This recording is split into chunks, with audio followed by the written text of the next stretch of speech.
Olá, bem-vindos a mais um programa Arte da Guerra com o embaixador Francisco Seixas da Costa, para lhe pedir, mais uma vez, como vem sendo tristemente costume, que nos diga como é que tem observado a contraofensiva na guerra na Ucrânia, sendo certo que, dizem os analistas militares, esta espécie de pausa que o exército ucraniano decidiu fazer parece ser, do ponto de vista estratégico, uma surpresa. Como é que tem visto mais esta semana de guerra, embaixador? Esta contraofensiva, que já vinha sendo falada há vários meses, arrancou aparentemente há cerca de 15 dias, com ações quer a leste, junto da zona de Donbass, quer a sul, particularmente na zona de Zaporizhia, onde fica a central nuclear que ainda está tomada pelos russos. A sul, aquilo que podia ser uma zona onde podia haver uma expectativa de ação, acabou por se reduzir por virtude da destruição da barragem, que criou uma massa de água que se está neste momento a espalhar ainda, e essa massa de água dificultou aquilo que podia ser, por exemplo, uma tentativa dos ucranianos em determinadas áreas, em particular naquilo que parece ser, se olharmos para os mapas da Ucrânia, o objetivo essencial da Ucrânia, que é tentar quebrar aquilo que é a ligação terrestre que vem desde a Rússia até à Crimeia, e que são as zonas que a Rússia, entretanto, ocupou desde 2000, desde o ano passado. E, portanto, o objetivo da Ucrânia era quebrar essa testa de ponte de ligação para evitar que a Rússia pudesse, digamos, aceder facilmente à Ucrânia e manter-se naquelas 4 repúblicas que, entretanto, criou, as duas clássicas de Donetsk e Lugansk, e depois as outras duas que, entretanto, criou, de Zaporizhia e de Kherson. Essa contraofensiva, há sinais contraditórios. Curiosamente, os sinais que vêm da Rússia são, sob o ponto de vista discursivo, mais interessantes do que o que a Rússia costuma fazer. Isto é, a Rússia decidiu comentar cada ataque e detalhar cada ataque ucraniano, embora com a narrativa de que eles não têm sucesso. E isso é interessante, porque a Rússia no passado não falava dos ataques ucranianos, ou falava deles em forma genérica, agora decidiu trabalhá-los cada um de per si, o que de certa maneira pode induzir que a Rússia está mais confiante, isto é, pode falar precisamente dos ataques, dado que tem capacidade de dizer que os contrariou.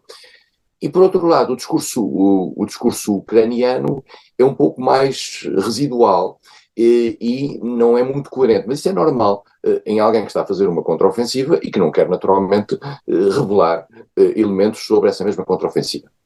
Nas últimas horas, já agora um ponto importante que não se tem sido referido na comunicação social, mas que é muito evidente nas redes sociais e é muito evidente na net, na internet. A Rússia tem vindo, a Rússia ou alguém por ela, porque são vários titulares desse tipo de ação, tem vindo a divulgar muitos vídeos de equipamento ocidental que estaria a ser destruído pela Rússia, e equipamento esse caríssimo, pago pelos contribuintes ocidentais. E o objetivo, claro, deste tipo de filmes é dizer ao contribuinte ocidental: como veem, vocês estão a pagar os Challenger, os Leopard, os Bradley, todo este conjunto de mecanismos, e estão-vos a pedir dinheiro, e afinal os ucranianos não conseguem utilizá-lo de forma eficaz e nós somos capazes de o destruir. Isto tem um efeito psicológico que não é despiciando, porque naturalmente para um cidadão de qualquer país europeu que vê o seu dinheiro e as suas condições económicas e os seus recursos canalizados para a Ucrânia, aquilo que normalmente o cidadão estará à espera é de que esses recursos, ou o material na base da qual esses recursos lhes foram pedidos, seja bem utilizado. Se acaso não o for, não, qualquer que seja a opinião que se tenha e que eles tenham da legitimidade da ação ucraniana, o ser mal utilizado ou não conseguir um resultado prático cria um efeito negativo. E, portanto, há aqui este aspecto psicológico e a Rússia está a jogar bem com isso, através dos seus muitos elementos de propaganda. Essa propaganda, ao que na versão americana, aliás, é que os russos, o mesmo caso, mostram de várias perspectivas, o que multiplica o efeito, mas é verdade que já houve Leopards dados pela Alemanha, e lembremos aqui a grande questão dos Leopard e da cedência dos Leopard, e já estão destruídos. E, portanto, esse ponto é importante. Há aqui um ponto também que as pessoas falam pouco, mas nós já aqui falamos 2 vezes pelo menos, é que ninguém se interroga por que razão é que todos estes tanques, estes leopardos, estas coisas de grande peso, chegam à frente leste da Ucrânia, atravessando milhares e milhares de quilómetros, sem que a Rússia os tenha atingido. E sem que a Rússia, por exemplo, tenha atingido as linhas de caminho de ferro ou de rodoviárias, por exemplo, linhas rodoviárias através das quais isso é feito, esse transporte é feito, às vezes disfarçado em caminhões, etc. E, portanto, o que prova alguma fragilidade por parte da Rússia naquilo que é a sua capacidade de ação no território ucraniano, que é gigantesco, vamos ter claros. E para termos uma pequena ideia, e para quem nos está a ouvir ter uma pequena ideia, toda a frente entre a Rússia e a Ucrânia são cerca de 1000 e tal quilómetros. Ora bem, 1000 e tal quilómetros, se nós pensarmos do Algarve, da Ponta de Sagres até Bragança, são 800. E, portanto, estamos a ver uma frente de batalha que vai muito para cima de Bragança e que atira lá para cima para Bilbao. Quer dizer, e, portanto, é uma coisa muito complicada para a guerra dos dois lados. É um grande desafio. Já agora, 2 pontos relativamente a isto ainda. Surgiu uma declaração de Shoigu, o ministro da Defesa russo, que agora está a aparecer mais, o que curiosamente, de certa maneira, contrasta com o desaparecimento de Prigozhin e do grupo Wagner, que estavam aí muito vocais, e nessa altura eles atacavam muito Shoigu, mas Shoigu agora aparece mais, dizendo o seguinte: se o nosso território na Crimeia for atacado pelos mísseis de longo alcance oferecidos pelo mundo ocidental, isto é, quer sejam os HIMAR oferecidos pelos americanos, quer seja o Storm Shadow dados pelos ingleses, nós podemos ter como retaliação os centros de comando ucranianos. O que é que isto significa? Nós não sabemos, mas os centros de comando ucranianos significam, por exemplo, o Palácio Presidencial em Kiev, ou os centros de comando em Kiev, o Ministério da Defesa, e os centros de comando podem ir até às unidades de natureza política, ao Parlamento. Portanto, está aqui uma ameaça criada de maneira vaga. Segunda declaração, mais ou menos simultânea, é de Joe Biden, dizendo que há sinais de que a Rússia podia estar preparada para a utilização de armas nucleares táticas, que são, digamos, um nuclear mais leve, se é que o nuclear alguma vez é leve, e está a avisar para isso, e isto coincide com a transferência de armas nucleares da Rússia para a Bielorrússia. Há aqui um ponto que é muito importante e que também ainda não foi discutido, que é a questão do uso da arma nuclear tática configurar ou não, eventualmente, um ataque aos países NATO. E eu explico rapidamente porquê. É que uma arma nuclear tática provoca radiações e provoca nuvens de radiações. Essas radiações não respeitam fronteiras, naturalmente. E, portanto, a probabilidade delas virem para países como a Roménia, como a Hungria, como a Eslováquia, como a Polónia ou os Estados Bálticos é muito elevada. E, portanto, será que uma radiação provocada por uma ação militar num outro território pode ser considerado como um ataque a um país e isso desencadear da parte dos aliados uma reação com base no artigo 5º do Tratado de Washington? Isto são questões, digamos, interessantes, esperemos que nunca se venham necessariamente a colocar. Mas é isto que, no fundo, está em cima da mesa neste momento relativamente à guerra. Por falar em artigo 5º, embaixador, recordo que dentro de 15 dias, talvez, vai haver uma cimeira da NATO num dos países bálticos, que tem na agenda, pelo menos da parte dos membros europeus da Aliança, tem na agenda a possibilidade de a Ucrânia entrar na NATO, imediatamente, portanto, antes presume-se que do final da guerra, mas Joe Biden já disse que nem pensar, que isso não está em cima da mesa e que, portanto, aparentemente, como o embaixador costuma dizer várias vezes, como a NATO é comandada pelos Estados Unidos, quererá isto com certeza dizer que ainda não será desta que a Ucrânia entra na aliança, não lhe parece? Sim, parece-me evidente. Eu costumo dizer não só que a NATO é comandada pelos Estados Unidos, mas que a NATO é um heterónimo dos Estados Unidos. Sem os Estados Unidos a NATO não existe, ponto. Quer dizer, ou seria uma organização de cooperação, porque não tinha as diversas valências que permitem à NATO ser capaz de atuar, nomeadamente em matéria de transportes, de intelligence, etc. Portanto, a NATO não existe sem os Estados Unidos, razão pela qual a palavra dos Estados Unidos é fundamental. Joe Biden disse claramente que não há condições para a entrada da Ucrânia na NATO, e parece-me uma evidência. O António disse aí que os países europeus queriam isso. Não é os países europeus, é alguns países europeus. Exatamente, é verdade.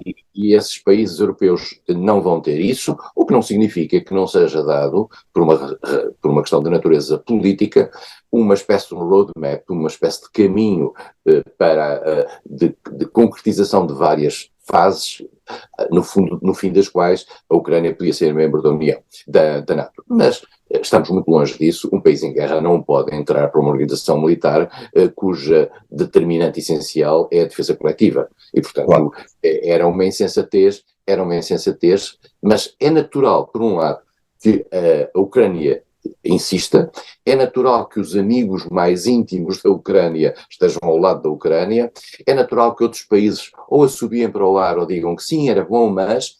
E é também natural que o único verdadeiro adulto na sala, não só pela idade, mas também pela senioridade e pelo peso político ou militar, tenha uma palavra de cautela, e esse foi o caso de Joe Biden. E que prevaleça perante todas as outras infantilidades. Prevalece porque as outras são wishful thinking, são formas de políticas, mas é evidente que o que Joe Biden disser é aquilo que vai acontecer. Claro. Muito bem, obrigado, embaixador. Vamos fazer aqui o primeiro intervalo do programa de hoje. Voltamos já de seguida. Até já.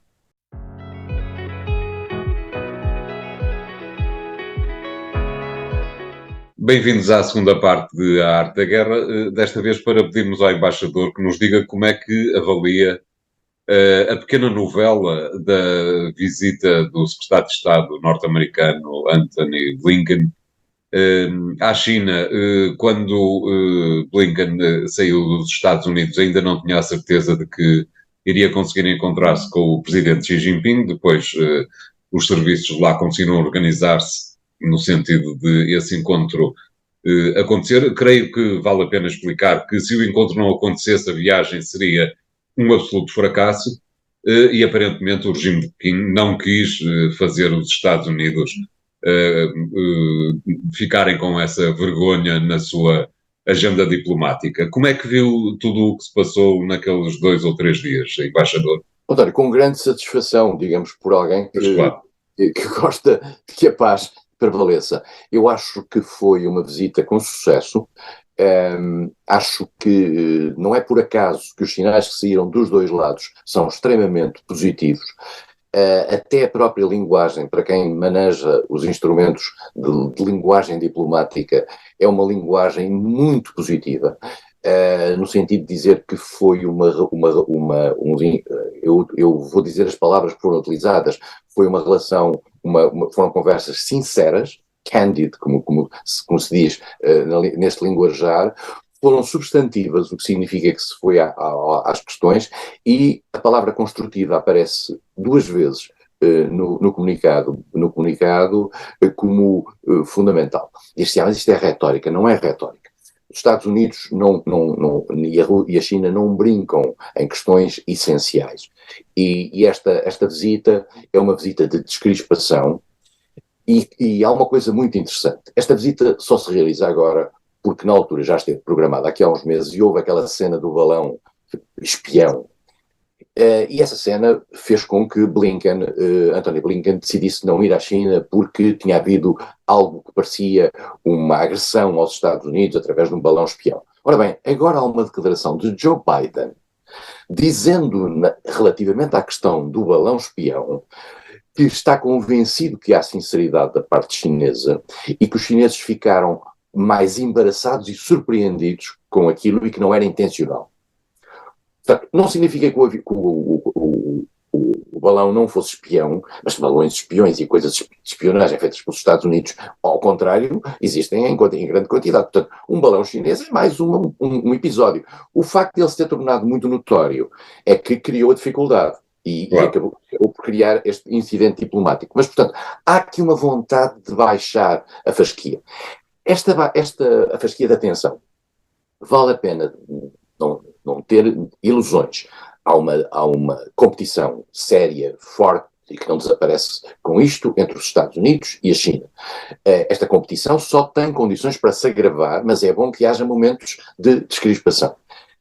E quem principalmente ganha com isto são os países vizinhos da China, que vivem preocupadíssimos com a China e que também vivem um pouco preocupados com este crescimento da tensão que sabem que os arrastará no caso de uma eventual, digamos, um eventual conflito, não digo de natureza militar, porque a China não entra num conflito militar com os Estados Unidos, nem sequer tem dimensão, sob o ponto de vista militar, para isso, mas pode criar incidentes, e esses incidentes repercutem sobre os Estados da região. E não é por acaso que, paralelamente a esta visita de Anthony Blinken à China, Jack Sullivan, o diretor do National Security Advisor, do Conselho Nacional de Segurança, foi visitar três países, isto é, foi à Coreia do Sul, foi ao Japão e foi às Filipinas. O que significa que há uma estratégia de linguagem global relativamente a esta questão. Por outro lado, há sinais, quer de parte dos Estados Unidos, quer da parte até da União Europeia, e isso tem a ver agora com a visita do primeiro-ministro chinês à Alemanha. Há uma tentativa de trazer a China, independentemente das questões do Huawei, das questões todas das dúvidas que existem sobre a China, deste problema que já falámos, do decoupling ou do de-risking relativamente a determinadas áreas de tecnologias chinesa, por exemplo, a tentativa de vedar o acesso aos semicondutores, quer para a China, quer para a Rússia. Há a ideia de trazer a China para o grande diálogo global, nomeadamente em matéria climática. E para isso é preciso ter um diálogo com a China de natureza descrispada. Portanto, e a China é fundamental para o diálogo global de natureza climática.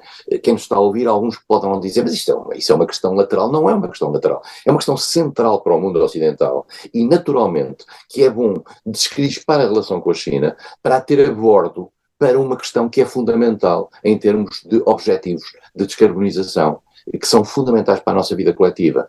E por isso mesmo, portanto, há aqui uma tentativa de, digamos, tornar mais simpática a relação com a China, pelo menos nas semanas que aí vêm. E, portanto, são estes, digamos, os sinais que nos vêm desta relação entre os Estados Unidos e a China e que eu volto a dizer são extremamente positivos e isto, sob o ponto de vista, digamos, da ação internacional dos Estados Unidos, representa um salto em frente. Isto também gostava de sublinhar, da ação internacional da administração americana, porque nós sabemos que quer no Partido Democrático, quer no Partido Republicano, há setores que estão a procurar agravar a relação entre os Estados Unidos e a China, e em sintonia uns com os outros, a partir da questão de Taiwan. E tentar agravar a tensão com Taiwan, a tensão entre Taiwan e a China. E dá a ideia que, pode ser que nos enganemos, mas que Biden e a sua equipa estão a tentar, digamos, tirar um pouco de ar ao balão. A China deixou isso bem claro, não lhe pareceu, embaixador? Isto é, a única ou a primeira forma de tirar tensão à relação entre os dois países a primeira fórmula é exatamente a de os Estados Unidos pararem com as investidas sobre a forma como a China gere a sua relação com Taiwan, não é verdade? A China aí também é culpada de algum agravar da linguagem, porque sendo a questão de Taiwan, como é sabido, uma questão essencial para a China, aquilo que nós sempre pensámos é que a China ia manter a retórica, mas atrasada para aí para 2050, todas as ações que pudesse fazer, mesmo de natureza militar, para retomar o controle de Taiwan. 2049, o ano os 100 anos da Revolução. Da Revolução.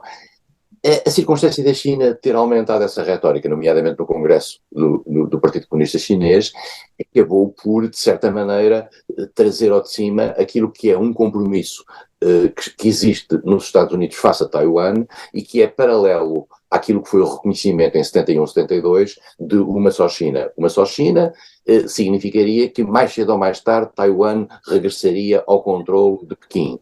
Só que isso far-se-ia por um método provavelmente da vontade de Taiwan e não necessariamente por uma ação de natureza militar.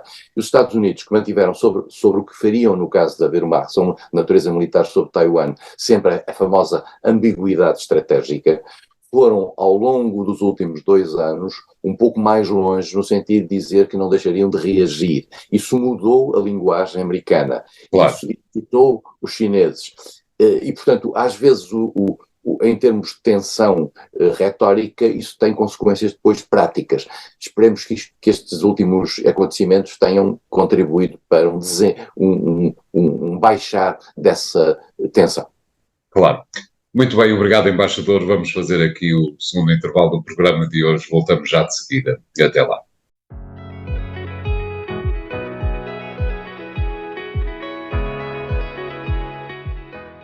Bem-vindos à terceira parte de A Arte da Guerra, desta vez para pedirmos ao embaixador Seixas da Costa que nos diga como tem visto a evolução da política interna dos Estados Unidos, nomeadamente no que tem a ver com o facto de o principal candidato às primárias republicanas ter agora um quadro jurídico mais complicado, é agora arguído em processos com peso político, vamos dizer assim, mas que teve uma inesperada ajuda do filho de Joe Biden, Hunter Biden, que mais uma vez entra na jogada política interna dos Estados Unidos. É de recordar que, creio que em 2019, Donald Trump quis saber o que é que andava Hunter Biden a fazer exatamente na Ucrânia, numa altura em que trabalhava numa empresa energética ucraniana.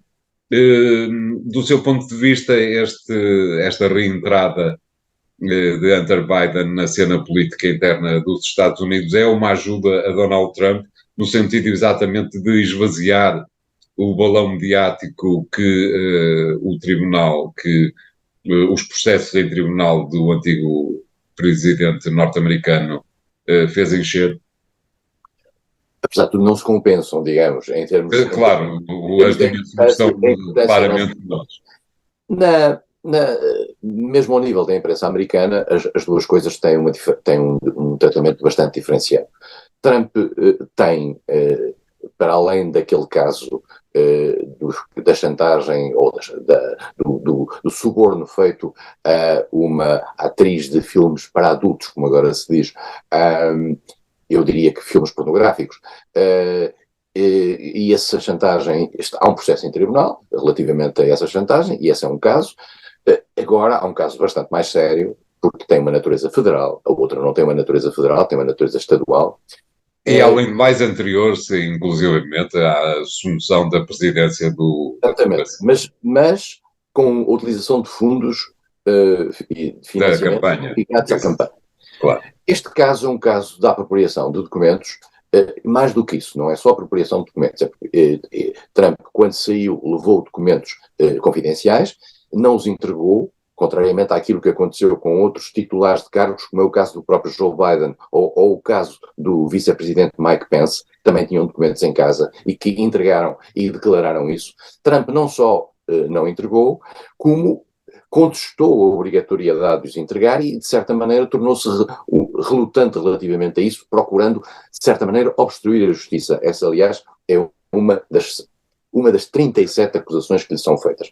E, portanto, este processo, aparentemente, soube-se agora, esta semana, vai acelerar e provavelmente em agosto já terá uma audiência, o que, de certa maneira, a meu ver, pode, digamos, facilitar a situação no campo republicano, e já lá vamos. Mas Trump tem, convém dizê-lo, outras coisas que podem vir aí ainda. Uma delas tem a ver com a tentativa de alterar os resultados no estado da Geórgia, relativamente aos quais há gravações de conversas telefónicas com o chamado secretário de Estado, que é a figura que no Estado define os resultados eleitorais ou controla os resultados eleitorais, e por outro lado, há o elemento, enfim, mais discutível, mas que apesar de tudo nós somos praticamente testemunhas disso, que foi o impulso de natureza política ou não, dado por Trump ao assalto ao Capitólio no dia 6 de janeiro de 2022. E, portanto, e com um cenário complicado. Isto para os republicanos, já aqui comentámos, é complicado porque, de certa maneira, tem o seu principal candidato, que vale a pena dizer, Trump continua a ser o mais popular candidato na área republicana, sob uma suspeita, e mais do que isso, sob a possibilidade de lhe virem cair várias coisas ao longo do ano que aí vem. Estamos a falar, neste momento, em junho de 2023, as eleições americanas terão lugar em novembro de 2024, mas, entretanto, terá que haver as primárias, isto é, a escolha entre os candidatos republicanos. E para os outros candidatos republicanos a situação é complicada, porque o principal, digamos, opositor de Trump é Ron DeSantis, que é o governador da Flórida, que está, por um lado, obrigado a, de certa maneira, alguma solidariedade com Trump, porquanto, apesar de tudo, ele pressente que a maioria do eleitorado republicano apoia Trump, e, portanto, ele não pode alienar isso, mas, por outro lado, também não pode ficar condicionado toda a vida numa espécie de suporte a Trump até ao final das suas penas. E, portanto, há de haver um momento em que Ron DeSantis vai dizer isto já chega, em vez de termos aqui um candidato que está permanentemente com problemas uns em cima dos outros, escolham-me a mim, que sou aquele que não tem, aparentemente, problemas. Esta mesma situação põe-se quer para Mike Pence, que é o vice-presidente americano, que também tem uma conflitualidade, o ex-vice-presidente de Trump, que tem uma conflitualidade com ele e que também é candidato, põe-se em relação a... Foi mais longe, peço desculpa por interromper, Mike Pence foi um bocadinho mais longe nas declarações sobre essas 37 acusações que Ron DeSantis, não lhe pareceu? É verdade, porque a acrimónia entre Mike Pence e Trump agravou-se, porque Trump quis que Mike Pence garantisse, porque Mike Pence, convém dizê-lo, era quem preside ao Senado, o vice-presidente americano, é quem preside ao Senado, e quis que Mike Pence, no fundo, obstruísse o reconhecimento das eleições no dia 6 de janeiro. Deu-lhe pública e diretamente. Pública e diretamente. E, por outro lado, Mike Pence sabe que estava com a cabeça a prémio por parte daqueles que atacaram o Capitólio. Ele ia ser liquidado, segundo se sabe, e com Trump ou não por trás, isso é outra história. Provavelmente não seria esse o objetivo do presidente. Mas também temos, por exemplo, o caso de Nikki Haley, que é a antiga governadora da Carolina do Sul e que foi embaixadora dos Estados Unidos junto das Nações Unidas, que também tem uma linguagem relativamente a Trump mais ou menos de toca e foge, isto é, de certa maneira sublinhou a gravidade daquilo que foi a retenção dos documentos em Mar-a-Lago por parte de Trump e, por outro lado, no sentido de se ver livre de Trump. Em geral, os republicanos têm um problema, e têm um problema de perceber se vão até ao fim com Trump. Tudo indica que sim. Tudo indica que vão até ao fim e que a probabilidade de Trump de ser o candidato republicano às eleições de 2024 é elevada, convém dizê-lo. No campo contrário, viu-se esta semana que o filho de Joe Biden, e as pessoas também não são responsáveis pelas ações dos filhos, mas são responsáveis pelas ações dos filhos quando elas se baseiam em eventuais conhecimentos e contactos feitos à luz daquilo que os pais têm como na sua networking. O filho de Joe Biden, Hunter Biden, foi um homem que se meteu em negócios muito complicados. O António referiu a questão na Ucrânia, por exemplo. É um homem que também, além disso, tem um outro tipo de comportamento que tem a ver com o facto de estar ligado a consumo de drogas e ser punido por essa razão. Há uma mistura explosiva, eu diria, no caso de Hunter Biden. Trump procura afastar-se em relação a isso, quer em relação a duas coisas. Em primeiro lugar, às alegações de que favoreceu os contactos de natureza financeira do filho e, por outro lado, de que pode ter beneficiado também a essas acusações financeiramente para a sua campanha relativamente a dinheiros que estejam mobilizados através do filho. Vamos ver o que é que isto dá.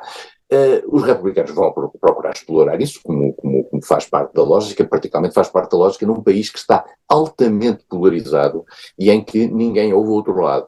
E, portanto, neste momento, os republicanos dizem Biden é culpado disto, o filho é apenas um instrumento, a circunstância do filho agora ter decidido entregar-se à justiça e dizer, confesso várias coisas, não o escala, e há declarações de vários dirigentes republicanos no sentido de que isto não para o assunto e por isso simplesmente um compromisso e um acordo feito entre Biden e a justiça não é suficiente para arrumar a questão.